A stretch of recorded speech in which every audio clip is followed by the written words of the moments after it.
여러분, 자동차 공장의 공장 폐쇄, 이게 6월에도 이어진다고 해요. 6월에도. 5월에도요 여러분, 31일 중에 15일 이랬어요. 15일이요.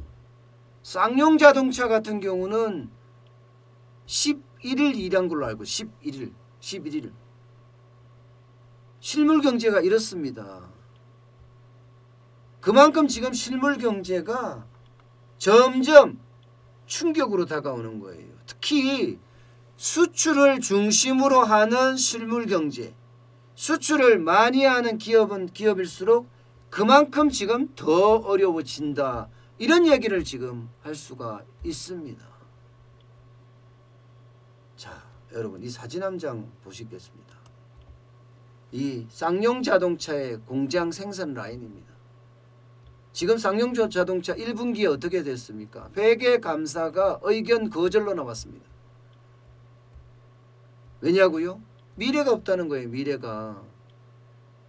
인도의 마힌드라라는 그 자동차 회사가 이 쌍용 자동차의 대주주예요.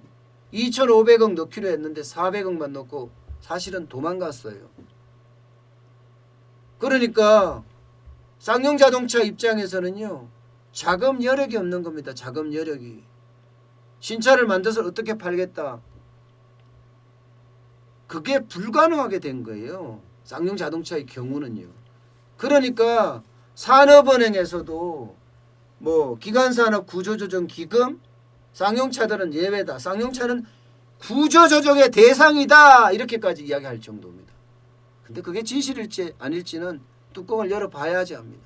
지금까지 쌍용 자동차에 대한 지원은 저는 해준다 이렇게 생각을 하거든요. 구조조정의 대상이 아니다. 분명히 산업은행이 대출을 해줄 거다. 저는 그렇게 지금 예상을 하고는 있어요. 왜냐하면 문재인 대통령이 인도를 방문했을 때 마힌드라 회장한테 직접 쌍용차 해고자 복직시켜주세요 하고 이야기를 했거든요. 그리고 그 사람들이 복직을 됐어요. 예. 쉽게 말하면 친노조 또 그 노조원들이 문재인 대통령 당선에 지대한 역할을 했습니다. 상부상조를 한 거죠. 그렇기 때문에 이번에 그런 부탁을 하게도 됐고 또 복직을 하게 됐습니다. 회사는 적자투성이죠 지금. 그런데 예, 이 구조조정을 하게 되면 또 어떤 일이 벌어질까요? 저는 그게 더 궁금해요 솔직히. 예. 어쨌든 지금 상황이 자동차 완성차 업체의 셧다운이 온다는 게 진짜 무서워요. 여러분, 이게 문제는요, 쌍용차에만 지금 국한되어 있지 않다는 겁니다. 현대자동차도 마찬가지입니다. 현대자동차도. 지금 현대자동차도요, 예, 하루가 멀다 하고 어렵다 이런 말이 계속 나오고 있어요. 5월에도 거의 한 7, 8일 놀았죠. 현대자동차가. 그런데 6월에도요. 지금 이대로 가면 적어도 또 5, 6일 이상 영업일 기준으로 5, 6일 이상 휴업을 한다. 이렇게 나옵니다. 현대자동차 3공장, 울산에 있는 3공장이죠. 11일, 12일 쉰다. 울산에 있는 4공장 2라인 1일에서 5일 쉰다. 그리고 기아자동차 소아리 1, 2공장 1일에서 2일 쉬고 8일에서 9일도 쉰다. 또한 쌍용자동차 적어도 8영업일 중 안팎의 휴업을 검토하고 있다. 그리고 르노 삼성자동차 당연히 휴업 논의 중이다. 노사가. 한국 GM 휴업 일정 지금 협의 중이다. 이게 자동차 업체, 완성차 업체가 다 5개 업체가 모두 지금 폐업이라는 셧다운은 폐업은 아니죠. 예, 일시중지죠. 일시중지. 예, 일시중지라는 그런 카드를 지금 꺼내 들고 있습니다. 일시중지라는.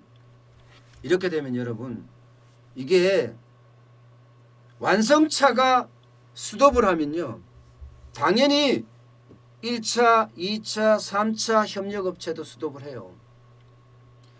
1차, 2차, 3차 협력업체가 자동차 부분에 9,000개에 해당됩니다. 9,000개. 그러면 9,000개의 부품 회사들, 타이어 회사들 다 쉰다는 이야기예요. 그러면 그에 대한 경제적 피해가 얼마나 크겠습니까? 이게 장난이 아닙니다. 단순하게 완성차 업체가 휴업일이 늘어난다가 문제가 아니라 그 휴업일 때문에 그 밑에 있는 1차, 2차, 3차 협력업체들이 더 어려워진다 이렇게 볼 수가 있는 겁니다. 당장 상신 브레이크 아시죠? 상신 브레이크. 이 상신 브레이크 하면 브레이크 중에 1등이에요. 여기도 마찬가지로 다음 달 근무일 9일을 쉬려지 9일 근무일 영업일 9일을 쉰다는 거예요. 한국타이어, 금호타이어, 넥슨타이어 마찬가지로 추가 휴업을 지금 검토를 하고 있는 정도입니다. 결국은 자동차 업계가 완성차가 하나 이렇게 되면요. 그 밑에 줄줄이 1차, 2차, 3차 협력업체까지 충격을 줄 수밖에 없고요. 그 충격이 결국은요. 우리 소비에도 굉장히 영향을 많이 미칩니다. 실물 경제는 지금 현재 이래요. 자동차도 중심으로 해서 수출 중심이잖아요. 이게 수출 중심은 얼추 다 비슷해요. 조금 다른 게 있다면 방역 물품만 조금 다릅니다. 방역 물품만. 지금 조선도 굉장히 어렵죠. 그죠? 조선도 1년치 중에 1분기에 보통 한 작년엔 13% 했는데 올해는 6%밖에 못했다고 해요. 6% 반토막 난 거죠. 물론 지금 카타르에서 LNG선 100척을 한국 기업에게 주겠다 뭐 이런 이야기까지 나와서 좀 호재가 있을 것 같기는 해요. 러시아도 마찬가지 LNG선 프로젝트를 이제 중국에만 주지 않고 한국에도 주겠다 이런 이야기가 지금 나오고 있는 상태예요. 그렇기 때문에 조금은 좋아질란지 모르겠지만 그 외에는 지금 다 어려워지고 있어요. 게다가 미중 반도체 전쟁은 또 장난 아니잖아요. 이렇게 반도체 전쟁에서 우리는 새우등이 터지는 그런 결과를 초래할 수도 있다는 거. 지금 결국은요. 소비는 조금 살아난다고 하지만 수출은 아직도 멀었다. 결국 V자 반등이 아니라 저는 L자로 간다. L자로 가게 되면 정부는 또 재정을 더 풀 거다. 이게 제 예측입니다.